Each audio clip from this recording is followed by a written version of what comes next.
হাদিসের নামে মুসলমানদের ভুল এক্সিট দেখিয়ে দেওয়ার সবচেয়ে বড় প্রমাণ বিদায় হজ্জের ভাষণ নিয়ে মিথ্যাচার। হাদিসের সবচেয়ে বড় ইভেন্ট হচ্ছে বিদায় হজ। লক্ষাধিক সাহাবীর উপস্থিতিতে নবীজি সাল্লাল্লাহু আলাইহি সাল্লাম যে ভাষণ দিয়েছেন তা নিয়ে তো মিথ্যাচার সম্ভব নয়, তাই নয়? আসসালামু আলাইকুম, আশা করি সবাই সুস্থ আছেন, নিরাপদে আছেন। রিলিজিয়াস মাইন্ডসেটের আরও একটি আলোচনায় স্বাগত সবাইকে। এই ভিডিওতে নবীজি সাল্লাল্লাহু আলাইহি সাল্লামের বিদায় হজ্জের ভাষণ নিয়ে বহুল প্রচলিত, প্রতিষ্ঠিত কিন্তু অসত্য বা উদ্দেশ্যমূলক প্রচারণা নিয়ে কথা বলবো। শিয়া সুন্নি সহ অসংখ্য দল উপদলের বিভক্তি, হাদিসকে কোরআনের শরীক হিসাবে শরিয়ার উৎস বানানোর ভিত্তি বিদায় হজ ও গাদিরে খুমের ভাষণ। বলা বাহুল্য, এ দুটি ভাষণের টেক্সট কোরআনে উল্লেখ না থাকায় আমরা হাদিস গবেষণা পদ্ধতি অনুযায়ী এ দুটি ভাষণের সত্যতা যাচাইয়ের চেষ্টা করব। ধর্মের নামে আমরা যা জানি, মানি বা মানুষকে মানতে বাধ্য করি, তার সাথে যখনই কোরআনের সম্পর্ক খুঁজে পাওয়া যায় না, তখনই এক কথায় উত্তর মেলে শরীয়তের বিধান হচ্ছে কোরআন এবং হাদিস। তো হাদিসের কোন পর্যন্ত শরীয়তের বিধান? সবার আগে অবশ্যই সহিহ বুখারী এবং সহিহ মুসলিম। এ দুটি হাদিস গ্রন্থ সহিহ অনলি হাদিসের সংকলন বিধায় এগুলোর আগে সহিহ লেখা হয়। তিরমিজি, আবু দাউদ, নাসাই, ইবনে মাজা এই চারটি গ্রন্থে অনেক হাসান, জয়ীফ হাদিসও আছে, কিন্তু এই চারটি হাদিস গ্রন্থকেও সিয়াহ সিত্তা বা 6টি বিশুদ্ধ হাদিসের কিতাবের তালিকায় গণ্য করা হয়। এই 6টি হাদিস গ্রন্থকে সিয়াহ সিত্তা বা বিশুদ্ধ 6টি কিতাব বলা হলো। এগুলো মূলত প্রসিদ্ধ 6টি কিতাব। বিশুদ্ধ কথাটা মার্কেটিং টার্ম। এর বাইরেও শতাধিক মৌলিক ও সম্পাদিত হাদিস গ্রন্থ আছে। এগুলো হাদিসে আছে বলে আমাদেরকে বুঝিয়ে দেয়া হয়েছে। আমরা খোঁজ নিয়ে দেখিনি বা প্রয়োজন মনে করিনি যে আসলে কি হাদিসে আছে। কোরআনের একটা আয়াত জানে না এমন অনেক মুসলমানও জানে যে নবীজি সাল্লাল্লাহু আলাইহি সাল্লাম বিদায় হজ্জের ভাষণে কোরআন ও সুন্নাহ আঁকড়ে ধরার নির্দেশ দিয়েছেন। বিদায় হজ্জের ভাষণের বিভিন্ন পোস্টার বা প্ল্যাকার্ড অনেকের বাড়ি বা প্রতিষ্ঠানের দেয়ালে চোখে পড়ে। তাতেও এমন কথাই লেখা আছে এবং সে অনুযায়ী আমরা হাদিসকে কোরআনের মতো শরিয়ার ভিত্তি হিসাবে মানি। এই ভিডিওতে বিদায় হজ্জের ভাষণ সংক্রান্ত হাদিসগুলোর চুলছেরা বিশ্লেষণ করে দেখাবো যে নবীজি এই ভাষণে কেবলমাত্র কোরআন আঁকড়ে ধরার নির্দেশ দিয়েছেন। এই ভিডিও থেকে আপনি নিশ্চিত হতে পারবেন। এরপরেও আপনি কোনো শাইখুল হাদিসকে দিয়ে এই রেফারেন্সগুলো যাচাই করিয়ে নিতে পারেন। ইসলাম ধর্মের মূল সংবিধান হচ্ছে কোরআন। নবীজি সাল্লাল্লাহু আলাইহি সাল্লাম এবং তার প্রধান সহচররা কোরআনের নির্বিচ্ছিন্ন অনুসারী ছিলেন। কিন্তু ইসলামের নামে আমরা যে ধর্মচর্চা করছি তার সাথে কোরআনের খুব একটা সম্পর্ক নাই।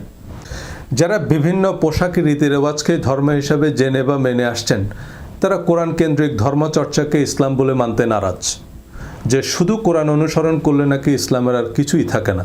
সুতরাং এটা মুসলমানদের ঈমান নষ্ট করার জন্য ইহুদি খ্রিস্টানদের একটা চক্রান্ত। কাবার ইমাম থেকে ইরানের সর্বোচ্চ ধর্মীয় নেতা পর্যন্ত পৃথিবীর সকল আলেম স্কলারকে এমন দালাল উপাধি পেতে হয়েছে। সহিহ হাদিস অস্বীকার করলে যদি কুফরি হয়, তবে হাদিস সংগ্রহ সংকলনকারী ইমাম ও শাইখুল হাদিসের তালিকায় পড়বেন, কারণ সবাই কিছু কিছু হাদিস অস্বীকার করছেন। হাদিস ও ফিকহ অনুসরণের কারণ অকারণ নিয়ে এই সিরিজে কথা বলবো, যা হয়তো আপনি প্রথমবার শুনবেন। যারা ধর্মের অপব্যাখ্যা, অপপ্রয়োগে বিরক্ত, ধর্মকে মানবিক মূল্যবোধ ও প্রগতির প্রতিবন্ধকতা ভেবেছেন, ধর্মনিরপেক্ষতায় সমাধান খুঁজছেন, তারা কোরআনের সরল সৌন্দর্য, চিরন্তন নীতিমালা এবং যৌক্তিক নির্দেশনায় অভিভূত হয়েছেন। এমনকি কয়েকজন বিখ্যাত নাস্তিক আমাকে বলেছেন যে কোরআনের যে বিধিনিষেধ আপনি কোনো রকম সংমিশ্রণ ছাড়া তুলে ধরছেন, তাতে ইসলামের সমালোচনা করার সুযোগ নেই। কিন্তু বিভিন্ন হাদিস, তাফসির ও ফিকহ মিশিয়ে ধর্মের যে পরিচিত রূপ আমরা দেখছি, তার সাথে আমাদের দ্বিমত করতেই হচ্ছে। কোরআন চিরন্তন, কিন্তু হাদিস, তাফসির এবং ফিকহ চিরন্তন নয়। হাদিস, তাফসির, ফিকহ সব কিছুরই কিছু প্রয়োজনীয়তা ও যৌক্তিক ভিত্তি আছে, কিন্তু সমস্যা হচ্ছে প্রটোকল বা প্রায়োরিটি না বোঝা। আমি হাদিস, তাফসির, ইসলামের ইতিহাস, সাহিত্য সব পড়ি এবং পড়তে উৎসাহ দিই, কিন্তু ইসলামের চিরন্তন বিধান একমাত্র কোরআন। নবীজি সাল্লাল্লাহু আলাইহি সাল্লাম এবং প্রধান সাহাবীদের জীবন আচরণের কোনো প্রতিষ্ঠিত নথি যদি পাওয়া যায়, তার অনুসরণ অবশ্যই উত্তম, যদি তা কোরআনের মূলনীতির সাথে সামঞ্জস্যপূর্ণ হয়। কোরআনের সাথে সম্পর্কহীন এবং সামঞ্জস্যহীন হাদিস শরীয়তের বিধান হিসাবে অকার্যকর, কারণ নবীজি সাল্লাল্লাহু আলাইহি সাল্লাম এবং তার সাহাবীগণ কোরআন পরিপন্থী কোনো কথা বলেছেন বা কাজ করেছেন এমনটা একজন মুসলমান নীতিগতভাবে বিশ্বাস করতে পারে না। একটা দেশের কোনো আইন সে দেশের সংবিধান পরিপন্থী হতে পারে না, তেমনি ইসলামের কোনো আইন কোরআন পরিপন্থী হতে পারে না। হাদিসের নামে মুসলমানদের ভুল এক্সিট দেখিয়ে দেওয়ার সবচেয়ে বড় প্রমাণ বিদায় হজ্জের ভাষণ নিয়ে মিথ্যাচার। হাদিসের সবচেয়ে বড় ইভেন্ট হচ্ছে বিদায় হজ। লক্ষাধিক সাহাবীর উপস্থিতিতে নবীজি সাল্লাল্লাহু আলাইহি সাল্লাম যে ভাষণ দিয়েছেন তা নিয়ে তো মিথ্যাচার সম্ভব নয়, তাই নয়? আমরা সবাই জানি বিদায় হজ্জের ভাষণে নবীজি সাল্লাল্লাহু আলাইহি সাল্লাম বলেছেন, আমি তোমাদের জন্য দুটি জিনিস রেখে যাচ্ছি, এই দুটি জিনিস আঁকড়ে ধরলে তোমরা পথভ্রষ্ট হবে না। একটি হচ্ছে আল্লাহর কিতাব, আর একটি আমার সুন্নাহ বা হাদিস। ধর্মপ্রাণ মুসলমান এবং মাদ্রাসা ছাত্ররা এ হাদিস জাতীয় সঙ্গীতের চেয়েও বেশিবার শুনেছেন। বিদায় হজ্জের ভাষণের এমন অনেক বাহারি পোস্টার বা প্ল্যাকার্ড বাজারে বিক্রি হয়, তা কারা ছাপায় কারা বিক্রি করে আমরা জানি না। দুটি জিনিস রেখে যাচ্ছি, একটি হচ্ছে আল্লাহর কিতাব, আর একটি আমার সুন্নাহ। হাদিসের এই জাতীয় সঙ্গীত সিয়াহ সিত্তা অর্থাৎ হাদিসের 6 প্রসিদ্ধ কিতাব বুখারী, মুসলিম, তিরমিজি, আবু দাউদ, নাসাই, ইবনে মাজার কোনো কিতাবে নাই। এমনকি মুসনাদ আহমদ, বাইহাকি, সহিহ ইবনে হিব্বান, দারমি শরীফের মতো হাদিস গ্রন্থও নাই। এই বিখ্যাত হাদিস গ্রন্থগুলো বিবিসি, সিএনএন, আল জাজিরা, প্রথম আলোর মতো প্রসিদ্ধ বা নির্ভরযোগ্য। এদের সব সংবাদ সত্য না হলেও এরা কোনো সংবাদ প্রচার করলে মানুষ সেটাকে গুরুত্বের সাথে নেয়। এর বাইরে আরও অন্তত শতাধিক হাদিস গ্রন্থ আছে যেগুলো বিভিন্ন দল মতের মুখপাত্র বিধায় এগুলো সার্বজনীন গ্রহণযোগ্যতা পায়নি। অনেকটা দৈনিক সংগ্রাম, বাংলার বাণী, দিনকাল বা একেবারে ভুইপোড় যেমন দৈনিক যুগের বাণী বা সাপ্তাহিক আশার আলো, এসব খবর কেউ সিরিয়াসলি নেয় না। আর এমন অখ্যাত বা দলীয় প্রচারপত্রে প্রকাশিত খবর যদি মূলধারার সংবাদ মাধ্যমে না থাকে তা গুজব বলেই ধরা হয়। এমনই মুস্তাদরাকে হাকিম নামক তুলনামূলক অখ্যাত হাদিস গ্রন্থে অখ্যাত সূত্রে এ হাদিস থাকলেও তাতে বিদায় হজ্জের ভাষণের আর কোনো আলোচনা নেই। এত গুরুত্বপূর্ণ ভাষণের মাত্র এই 2 লাইনই বর্ণনাকারীর মনে আছে, এটা কিভাবে সম্ভব? মালিকি মাযহাবের মুখপাত্র মুয়াত্তা মালিক হাদিস গ্রন্থে এই 2 লাইনের হাদিস মুরসাল সূত্রে বর্ণিত। মুরসাল শব্দের অর্থ পরিত্যাজ্য। মুরসাল হাদিস হচ্ছে যে বর্ণনাকারী হাদিস বর্ণনা করেছে বিদায় হজ্জের সময় তার জন্মও হয়নি, তাহলে সে নিশ্চয়ই কারো কাছ থেকে শুনেছে, কিন্তু কার কাছ থেকে শুনেছে তার নাম পরিচয় সে বলতে পারেনি। মেশকাত শরীফে মুস্তাদরাকে হাকিমের হাদিসটিই উল্লেখ আছে। মেশকাত শরীফ, রিয়াদুস সালেহিন মূলত বিভিন্ন হাদিস গ্রন্থ থেকে বিষয়ভিত্তিক বাছাইকৃত হাদিসের সংগ্রহ। এই হাদিস গ্রন্থগুলো বিভিন্ন টেলিভিশনের আজকের পত্রিকা অনুষ্ঠানের মতো, যেখানে প্রধান প্রধান সংবাদপত্রের প্রধান খবরগুলো পড়ে শোনানো হয়। পত্রিকাগুলো যা লিখেছে তাই পড়ে শোনাবে। একইভাবে মেশকাত শরীফ টাইপের হাদিস গ্রন্থগুলোতে বিভিন্ন হাদিস গ্রন্থের কিছু হাদিস রেফারেন্স সহ হুবহু ছাপায়। এরকম হাদিস গ্রন্থ আছে কয়েক হাজার। এখন এর বিপরীতে আসল কথা শুনে, এই বিদায় হজ্জের ভাষণ প্রসঙ্গে সর্বমোট 2টি হাদিস আছে সিয়াহ সিত্তা সহ বিখ্যাত হাদিসের কিতাবে। একটি সহিহ মুসলিম, ইসলামিক ফাউন্ডেশন, হজ অধ্যায়, হাদিস নম্বর 2821। দ্বিতীয়টি সুনান আবু দাউদ, ইসলামিক ফাউন্ডেশন, হজ অধ্যায়, হাদিস নম্বর 1903। দুটি হাদিসই অনেক লম্বা, কয়েক পৃষ্ঠা। নবীজি সাল্লাল্লাহু আলাইহি সাল্লামের বিদায় হজ্জের সম্পূর্ণ সফরের বিস্তারিত বর্ণনা আছে, তবে সংশ্লিষ্ট অংশটুকু পড়ে শোনাচ্ছি। সহিহ মুসলিমের বর্ণনা, আমি তোমাদের মাঝে এমন এক জিনিস রেখে যাচ্ছি যা দৃঢ়ভাবে আঁকড়ে ধরে থাকলে তোমরা পথভ্রষ্ট হবে না, তা হচ্ছে আল্লাহর কিতাব। আবু দাউদের বর্ণনা, আমি তোমাদের মধ্যে একটি বিশেষ বস্তু রেখে যাচ্ছি, আমার পর যদি তোমরা তা মজবুতভাবে ধারণ করো তবে তোমরা কখনো গোমরা হবে না, আর তা হলো আল্লাহর কিতাব। দুটি বর্ণনা মতেই এরপরে নবীজি সাল্লাল্লাহু আলাইহি সাল্লাম সম্ভবত সাহাবীদের উদ্দেশ্যে বলেছেন, তোমাদেরকে কিয়ামতের দিন আমার সম্পর্কে জিজ্ঞেস করা হবে, তখন তোমরা আমার সম্পর্কে কি বলবে? সাহাবীগণ বললেন, আমরা সাক্ষ্য দিব যে আপনি আপনার দায়িত্ব সঠিকভাবে পালন করেছেন, আপনার হক আদায় করেছেন, উম্মতকে নসিহত করেছেন। অতঃপর তিনি শাহাদাত আঙ্গুলি আকাশের দিকে উত্তোলন করলেন এবং লোকদের প্রতি ইশারা করলেন, হে আল্লাহ তুমি সাক্ষী থাকো, হে আল্লাহ তুমি সাক্ষী থাকো, হে আল্লাহ তুমি সাক্ষী থাকো। অর্থাৎ হাদিস মোতাবেক বিদায় হজ্জের ভাষণে নবীজি একটি জিনিস আঁকড়ে ধরতে বলেছেন, আর তা হচ্ছে আল্লাহর কিতাব। কিন্তু একটির জায়গায় দুটি জিনিস এবং কোরআনের সাথে আমার সুন্নাহ বা হাদিস যোগ করেছে কিছু অখ্যাত অসমর্থিত সূত্র। মূলধারার হাদিস গ্রন্থ অনুযায়ী নবীজি সাল্লাল্লাহু আলাইহি সাল্লাম স্বয়ং একটি জিনিস আঁকড়ে ধরতে বলেছেন, আর তা হচ্ছে আল্লাহর কিতাব। এই কথাটাই সকলের কাছে পৌঁছে দিতে নবীজি সাল্লাল্লাহু আলাইহি সাল্লাম উপস্থিত সাহাবীদের আদেশ করেছেন, কিন্তু আমাদের কাছে এই কথাটি পৌঁছায়নি। কেন পৌঁছায়নি? ইতিহাস ভূগোলের আলোচনায় গেলাম না। ইসলামিক ফাউন্ডেশন থেকে অনুদিত প্রকাশিত সহিহ মুসলিম ও আবু দাউদে এ হাদিস স্পষ্ট অক্ষরে ছাপানো, তা আমাদের শাইখুল হাদিসদের চোখে পড়েনি? পড়েছে নিশ্চয়ই, কারণ এই হাদিস অনুযায়ী আমরা হজের আনুষ্ঠানিকতা সম্পন্ন করি। এতে নবীজি সাল্লাল্লাহু আলাইহি সাল্লামের হজের সফরের বিস্তারিত বিবরণ আছে, কিন্তু তারা এই হাদিস আমাদের কাছে বলেনি। কেন? বললে চাকরি থাকবে না? উল্টা তারা আমাদের কোরআন ও সুন্নাহ অনুসরণের নির্দেশ সংবলিত যে বর্ণনা শোনাচ্ছেন তা সিয়াসেত্তার কোনো কিতাবে নেই। আমার কথা আপনাকে বিশ্বাস করতে হবে না। আপনি কোনো শাইখুল হাদিসকে প্রশ্ন করেন যে নবীজি সাল্লাল্লাহু আলাইহি সাল্লাম বিদায় হজ্জের ভাষণে কোরআন ও তার সুন্নাহ আঁকড়ে ধরার যে নির্দেশ দিয়েছেন তা সিয়াসেত্তার কোন কিতাবে আছে? আর সিয়াসেত্তায় বিদায় হজ্জের ভাষণের যে বিবরণ আছে তাতে কি আঁকড়ে ধরতে বলা হয়েছে? আমি ফেসবুকে ফ্যাক্ট চেক করার জন্য পোস্ট দিয়েছি, তাতে পরিচয় প্রকাশে অনিচ্ছুক কয়েকজন বিখ্যাত আলেমও বেশ বিস্ময় প্রকাশ করেছেন যে বলেন কি। অনেক খোঁজাখুঁজি করে যখন পছন্দসই হাদিস পাওয়া যায়নি, অনেকেই আস্তেই চেপে গেলেন ব্যাপারটা। তাহলে আমরা হাদিস মানছি কই? মুসলিম ও তিরমিজি শরীফে দুটি জিনিস রেখে যাচ্ছি এমন বর্ণনা আছে, তবে তা বিদায় হজ্জের ভাষণ নয়, গাদির খুমের ভাষণের অংশ। নবীজি সাল্লাল্লাহু আলাইহি সাল্লাম বিদায় হজ থেকে ফেরার পথে মক্কা ও মদিনার মাঝামাঝি গাদির খুম নামক স্থানে যাত্রা বিরতি করেন এবং সেখানে একটি বিশেষ গুরুত্বপূর্ণ ভাষণ দেন, যা শিয়া ও পাক পাঞ্জাতন পন্থীরা ঈদুল গাদির নামে প্রতি বছর উদযাপন করে। যদিও আমরা সুন্নিরা গাদির খুম সম্পর্কে খুব একটা জানি না।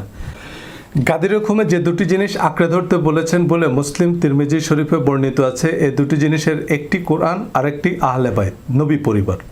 তিরমিজি শরীফের আরেকটি হাদিসে আহলে বাইত বলতে কেবল হযরত আলী, ফাতেমা, হাসান, হুসাইন রাদিয়াল্লাহু তাআলা আনহুম আজমাইন এই চারজনকে বলা হয়েছে, যা শিয়া ও তরিকতপন্থী আহলে সুন্নাহর একাংশের জাতীয় সঙ্গীত। কিন্তু নবী পরিবার হিসেবে কেবল এই চারজনকে নির্বাচন করা কোরআনের বক্তব্যের বিপরীত। সূরা আহজাবে আহলে বাইত বলতে প্রধানত নবীজির স্ত্রীদের উদ্দেশ্য করা হয়েছে। তাদেরকে উম্মুল মুমিনিন বা মুমিনদের মা বলা হয়েছে। এমনকি পবিত্রতা ও মর্যাদা বিবেচনায় নবী পত্নীদের সাথে পরবর্তীতে মুমিনদের বিবাহকে হারাম করা হয়েছে। এছাড়া নবীজির জামাতা হজরত ওসমান, শ্বশুর হিসাবে হজরত ওমর, আবু বকর রাদিয়াল্লাহু তাআলা আনহুম আজমাইন এরাও নবী পরিবারভুক্ত। এই গাদির খুমের হাদিসগুলো নিয়েই মূলত শিয়া সুন্নি বিভক্তি। শিয়া পাক পাঞ্জাতন বিশ্বাস অনুযায়ী নবীজি সাল্লাল্লাহু আলাইহি সাল্লাম এই গাদির খুমে হজরত আলী রাদিয়াল্লাহু তাআলা আনহুকে পরবর্তী মুসলিম বিশ্বের মাওলা, অলি, অভিভাবক বা খলিফা হিসাবে ঘোষণা করেন। এই ইমাম বা অলি আল্লাহর পক্ষ থেকে নির্বাচিত বিশেষ দূত। এই গাদির খুমের ভাষণ বা হাদিস অনুযায়ী শিয়ারা কালেমার সাথে আলী অলিউল্লাহ পড়ে, আজান একামতে আশহাদু আন্না আলী অলিউল্লাহ বলে। গাদির খুমের হাদিস অনুযায়ী শিয়ারা বিশ্বাস করে কিয়ামত পর্যন্ত মোট 12 জন ইমাম আল্লাহর পক্ষ থেকে ইমামত নিয়ে আসবেন, যারা মুসলিম বিশ্বকে রাজনৈতিক ও আধ্যাত্মিক নেতৃত্ব দিবেন, যার প্রথম জন হজরত আলী রাদিয়াল্লাহু তাআলা আনহু এবং শেষজন ইমাম মাহদি। এই 12 ইমামের কোনো ইঙ্গিত কোরআনে না থাকলেও শিয়ারা এই 12 জন ইমামকে নবীদের মতো বিশেষ দূত মনে করে। এদের নামের সাথে আলাইহিস সালাম ব্যবহার করে এবং এটাকে ইমানের অপরিহার্য অংশ মনে করে। 12 ইমামে বিশ্বাস করে বিধায় মূলধারার শিয়াদের 12 শিয়া বলা হয়। ইসমাইলি শিয়ারা ইসমাইল বিন জাফরকে এই 12 ইমামের একজন মনে করে, যে 12রা মনে করে না। মূলধারার সুন্নিরা ইমাম তত্ত্বে বিশ্বাস না করলেও বিচ্ছিন্নভাবে ইমাম মেহেদির ধারণায় বিশ্বাস করে। এই ইমাম মেহেদি ও দাজ্জালের কথা কোরআনে ঘুণাক্ষরে না থাকলেও আমরা ইমাম মেহেদির আবির্ভাবের কাউন্টডাউন শুরু করে দিয়েছি। এই পর্যন্ত অসংখ্য মানুষ নিজেকে ইমাম মেহেদি দাবি করেছে এবং ভিন্ন মতের মানুষদের দাজ্জাল উপাধি দেওয়া হয়েছে। আমাদের দেশে শিয়ারা নিজেদের পরিচয় গোপন রেখে ইসলাম প্রচার করে এবং আমাদের অজান্তেই আমরা অনেক শিয়া বিশ্বাস গ্রহণ করেছি। আমাদের শাসক নবাবদের অনেকেই ছিল শিয়া। আমাদের দেশে অনেক মানুষের নামের সাথেই আলী, হাসান, হুসাইন আছে, যেগুলো মূলত শিয়া নাম। এখন ইমাম মাহদির হাদিস মানলে গাদির হুকুমের অন্যান্য হাদিস যেমন আহলে বাইত, পাক পাঞ্জাতুন, মাওলা আলী বা 12 ইমামের হাদিসও মানতে হবে, কারণ এগুলো সব একই মানের হাদিস। এছাড়া গাদির হুকুম বিশ্বাস করলে নবীজির স্ত্রীগণ সহ হজরত আবু বকর, ওমর, ওসমান রাদিয়াল্লাহু তাআলা আনহুম আজমাইন এবং তাদের অনুগত সকল সাহাবীকে মুরতাদ হিসেবে বিশ্বাস করতে হবে। তাদের বর্ণিত কোনো হাদিস গ্রহণ করা যাচ্ছে না। এ কারণে শিয়া ও সুন্নিদের হাদিস আলাদা। সুন্নিদের হাদিস তথা সিয়ায় সিত্তে হজরত আবু হুরায়রা, আব্দুল্লাহ ইবনে ওমর, আব্দুল্লাহ ইবনে আব্বাস, আবু সাইদ খুদরি, উম্মুল মুমিনিন হজরত আয়েশা রাদিয়াল্লাহু তাআলা আনহুমা আজমাইন থেকে বর্ণিত হাদিসের প্রাধান্য থাকলেও শিয়ারা এসব হাদিস জানেও না, মানা তো পরের কথা। এখন মুয়াত্তা মালিক ও মুস্তাদরাকে হাকিম গ্রন্থে কোরআন ও হাদিস আঁকড়ে ধরার বিপরীতে মুসলিম ও তিরমিজিতে কোরআন ও আহলে বাইত এসেছে। অর্থাৎ এই হাদিসগুলো পরস্পর বিরোধী। এই হাদিসগুলো কোরআনের বক্তব্যেরও বিরোধী। কোরআনকে সম্পূর্ণ, পরিপূর্ণ, বিশদ, বিস্তারিত এবং একমাত্র ধর্মীয় বিধান হিসাবে অনুমোদন দেয়। কোরআনকেই হুদাল্লিল মুত্তাকিন বলেছে। নবীজি সাল্লাল্লাহু আলাইহি সাল্লামের কথা কাজের বিশদ বিবরণও কোরআনেই আছে। কোরআন আহলে বাইত বলতে নবী পত্নীদেরকে উদ্দেশ্য করেছে। এর বাইরে কোরআন আমাদের যা স্পেসিফিক বলেনি তা নিয়ে আমাদের মাথা ঘামানোর দরকার কি? আমরা আদার ব্যাপারে জাহাজের খবর নিচ্ছি কেন?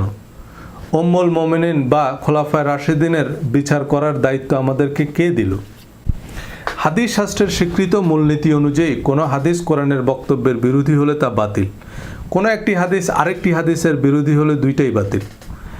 কোনো হাদিস স্বীকৃত বৈজ্ঞানিক ধারণা বা প্রমাণিত জ্ঞানের পরিপন্থী হলে তা অকার্যকর। তাই হাদিস শাস্ত্রের সর্বসম্মত মূলনীতি অনুযায়ী দুটি জিনিস রেখে যাওয়া, সুন্নাহ ও আহলে বাইতের হাদিসগুলো অকার্যকর।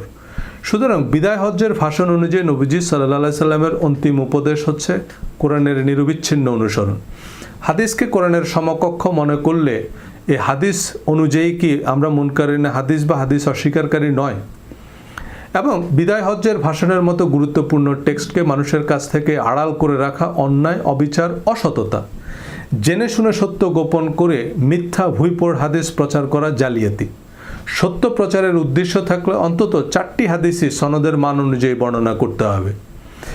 এক গাদিরেখুম নিয়ে মুসলিম বিশ্বের যে শিয়া সুন্নি বিভক্তি, তা ইসলামের প্রথম শতক থেকে শুরু করে ইরানের সাফাবি সাম্রাজ্য ও ওসমানী খেলাফতের মধ্যে একাধিক রক্তক্ষয়ী যুদ্ধসহ অসংখ্য প্রাণঘাতী সংঘাতের কারণ, যাতে প্রাণ দিয়েছে কয়েক লক্ষ মুসলমান। কোরআনে এমন কোনো আলোচনা না থাকলেও গাদিরেখুমের পক্ষ বিপক্ষ শিয়া সুন্নিরা নিজেদের আধিপত্য প্রতিষ্ঠার জন্য পরস্পরকে কাফের ফতোয়া দিয়ে সহিংস পথ অনুসরণ করছে। কোরআনের বহু স্পষ্টতর নির্দেশকে পদদলিত করছে। কোরআনের বৃত্তের বাইরে প্রথম কদমে মুসলিম বিশ্ব শিয়া সুন্নি 2 ভাগে বিভক্ত হয়। এই বিভক্তি বাড়তে বাড়তে মুসলমানরা অসংখ্য দল উপদলে ভাগ হয়ে পড়ে। আমরা যে দলের মাধ্যমে ধর্মে আগ্রহী হই তাদের বর্ণিত ধর্মকে খাঁটি ইসলাম বলে মনে করি, কোনো অসুবিধা নেই। কিন্তু কথিত হাদিসের ভিত্তিতে যে হাজারো মত পথ, সে হাদিসের সংগ্রহ সংকলনের বাস্তবতা জানলে বিদায় হজ্জের ভাষণের মতোই কেঁচো খুঁড়তে অসংখ্য সাপ বেরিয়ে আসতে দেখবেন। হাদিস সংগ্রহ সংকলনের তুগলকি কাণ্ড কারখানা নিয়ে আগামী পর্বে কথা বলবো। ভালো থাকবেন, ধন্যবাদ।